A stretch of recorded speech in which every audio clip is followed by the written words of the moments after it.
Deux erreurs à ne surtout pas faire si vous voulez gagner de l'argent avec l'immobilier. Salut, c'est Simon du site Acheter un immeuble, et dans cette vidéo, pour une fois, je vais pas vous conseiller sur ce qu'il faut faire, mais je vais vous dire ce qu'il faut éviter. Mais d'abord, cliquez sur le bouton s'abonner juste en dessous de cette vidéo pour recevoir en avant-première nos prochaines vidéos, et aussi n'hésitez pas à liker cette vidéo si vous trouvez ce genre de vidéo conseil intéressante. J'en profite ici d'être à Genève. On a fait une petite semaine avec la famille pour vous parler de deux choses. On a loué un appartement en Airbnb, et dès que je suis rentré dans cet appartement, j'ai vu les deux erreurs que le propriétaire a fait, et je vais vous les montrer dans un instant. Je vais vous montrer aussi quelques images de l'appartement pour vous montrer. Donc là, on est ici. Alors désolé, c'est un peu le bazar dans la chambre principale des parents. Ici, on est sur la chambre de bébé. Alors nous, on prend des Airbnb tout simplement parce que on veut pas dormir avec Roman, et à l'hôtel, bah, c'est quand même plus compliqué. Donc ici, on a ces deux lits séparés qu'on a superposés juste pour pouvoir mettre le lit bébé. Et ici, on a la salle de bain, très correcte. Très simple, voilà. C'est en termes de finition, l'appartement, je pense qu'il a été refait il n'y a pas très longtemps, et la petite est en train de faire. Oh, mais c'est qui ça? C'est qui ça? C'est Roman. Tu dis bonjour à la caméra? Super.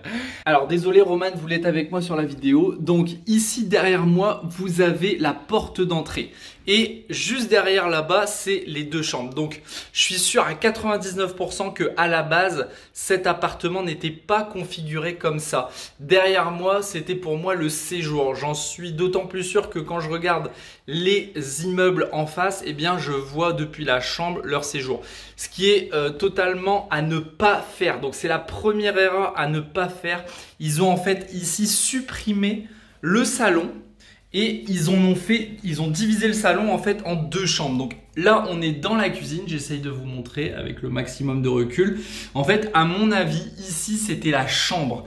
Pourquoi? Tout simplement parce que ici, vous voyez, on est côté cour. Donc côté cour, ça veut dire beaucoup plus calme. Ici, vous voyez, là, à mon avis, ici, c'était le salon.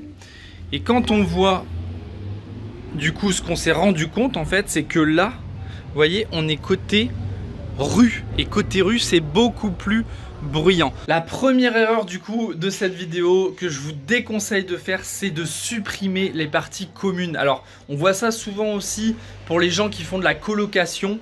Ils ont un appartement peut-être on va dire de deux chambres, et ils suppriment le salon pour faire une troisième chambre. Ça, c'est une grave erreur. Pourquoi?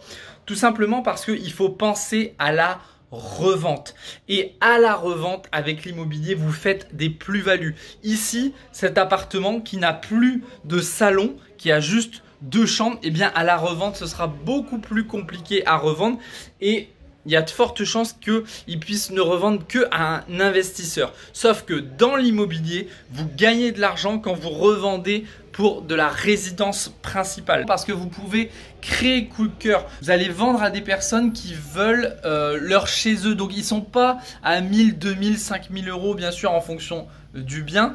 S'ils ont le coup de cœur, eh bien ils mettront l'argent qu'il faut. Alors que si vous visez comme un appartement comme celui-ci qui n'a plus de salon, vous allez vous adresser à des investisseurs. Et les investisseurs, qu'est-ce qu'ils regardent? Eh bien ils regardent la rentabilité. Et donc forcément, quand ils cherchent la rentabilité, eh bien le prix est impacté. Donc mon conseil, ne supprimez pas les parties communes.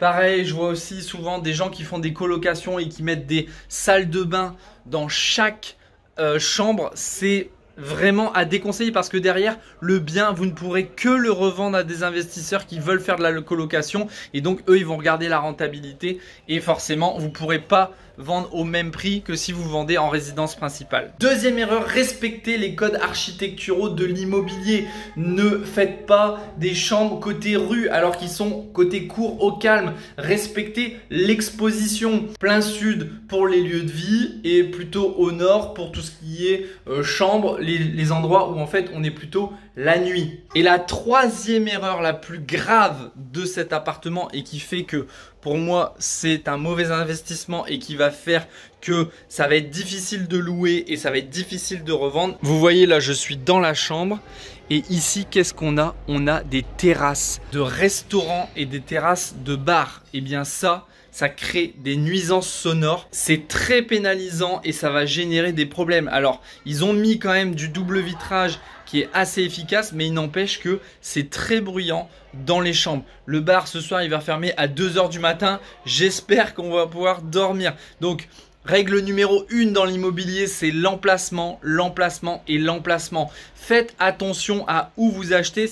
On est très bien placé ici dans Genève, on peut tout faire à pied. Par contre, dans cette rue, il y a des bars, il y a des restaurants et c'est bruyant. Donc, vous pouvez faire tout ce que vous voulez. À un moment donné, vous aurez des nuisances sonores qui vont faire que vos locataires vont partir. Vous allez être embêté pour louer, ça va créer de la vacance locative et la rentabilité que vous avez prévue sur le papier, eh bien, elle ne se réalisera jamais parce que vous aurez des problèmes de location. Donc voilà, c'était 2 erreurs plus une en bonus. Si vous aussi voulez éviter de faire des erreurs dans l'immobilier qui coûtent très cher, on parle de milliers d'euros. Ici à Genève, c'est extrêmement cher. Donc je pense que le propriétaire ne doit pas rentrer dans ses sous. Si vous voulez éviter de faire ces erreurs, on vous propose une formation. Elle est totalement gratuite. Vous cliquez sur le lien juste en dessous dans la description. Vous vous inscrivez, c'est offert et vous verrez que vous ferez les choses comme il faut. Je vous dis l'aventure continue. À demain.